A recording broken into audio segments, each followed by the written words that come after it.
Hey everybody, it's MAPS coach Abe Shreve, and I wanted to share an analogy that came up today during coaching. So I want you to think about team building. Now, either you're on a team or you're thinking about building a team, or even if you're a single agent, you still have a group of people that work with you, right? You have supporting agents and people that are a part of your team, even though they may not be directly reporting to you.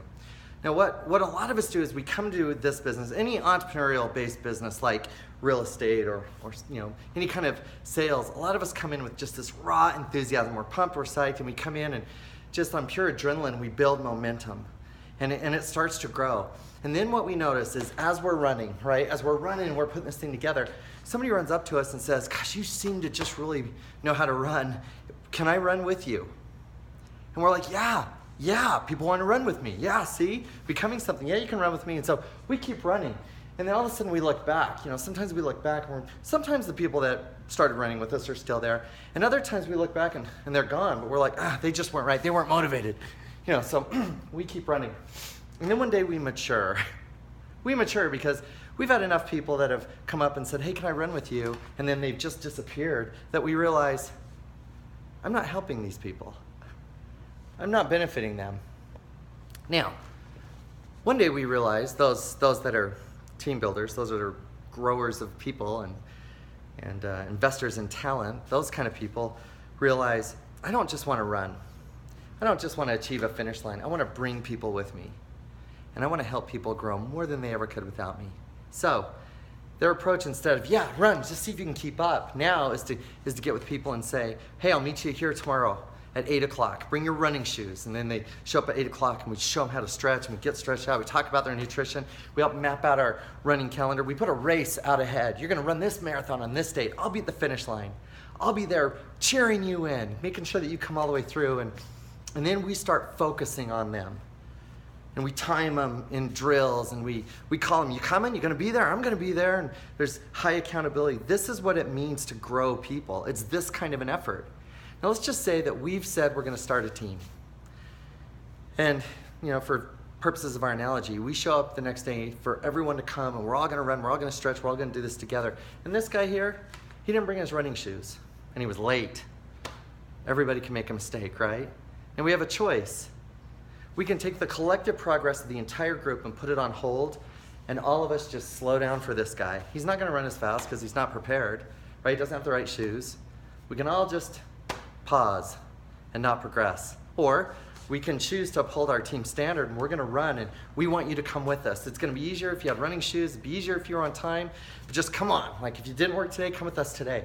What happens if he starts to get later and later? See, if we're really focused on growing the people around us, we're going to keep that pace moving so that the more talented runners are going to want to come and join us, which means that those that either don't want to run like we're running or don't want to go where we're going, they're going to fall out. Now, that fallout will often look like they just start showing up late. They start missing workouts. They don't bring their gear. Now, transition this to a business. A lot of us, when we started the business, we came with just a lot of raw enthusiasm and excitement. We started to gain some momentum. We started gaining sales. Things started moving, and others around us recognized that we were gaining momentum and said, "I want to be on your team. Can I be on your team?" And like the guy running that says, "Sure, you can run with me," and just kept going, we brought them, we said, "You're on my team," but there was nothing to bring them into. We welcomed them and we gave them some pep rally speeches. Then we left them there. Because if they're real talent, they'll be able to put the pieces together, right? And then we went on running. And then one day you mature, or if you're like most of us, one day you realize, I've ruined a lot of great opportunities with really talented people because I didn't know how to lead them. That you stop and you realize that the thing that fulfills my commitment to this person and to all the people here is to hold a standard. Standards cannot be standards if there's not time involved. So we're going to meet tomorrow here at 8:30. We're going to practice scripts and dialogues. It's not comfortable, I get it. Neither is running 10 miles, but we're going to work into it. We're going to come with the right gear. We're going to dress for success. We're going to be on time. We're going to show up ready to go. And when people start to fall out of that system, we're going to do what we can to bring them up. And we're not going to sacrifice the overall momentum of the group to help motivate a person that's deselecting themselves from the group.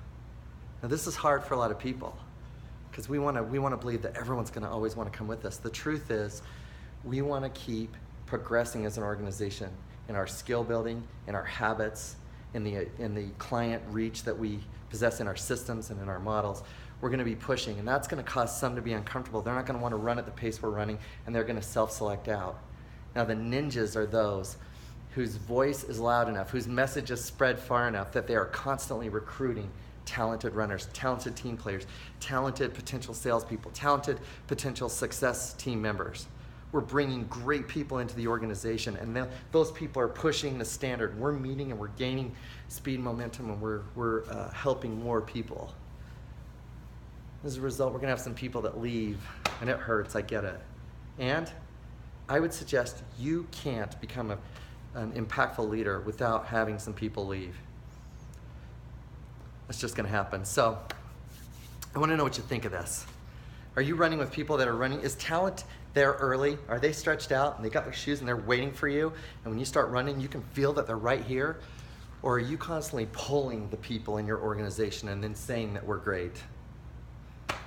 Because one of those options is going to lead to big opportunity for everyone involved, and the other is going to lead to burnout. It's up to you to decide which one of those scenarios you want to live. Let me know what you think in the comments. Love, peace, and chicken grease.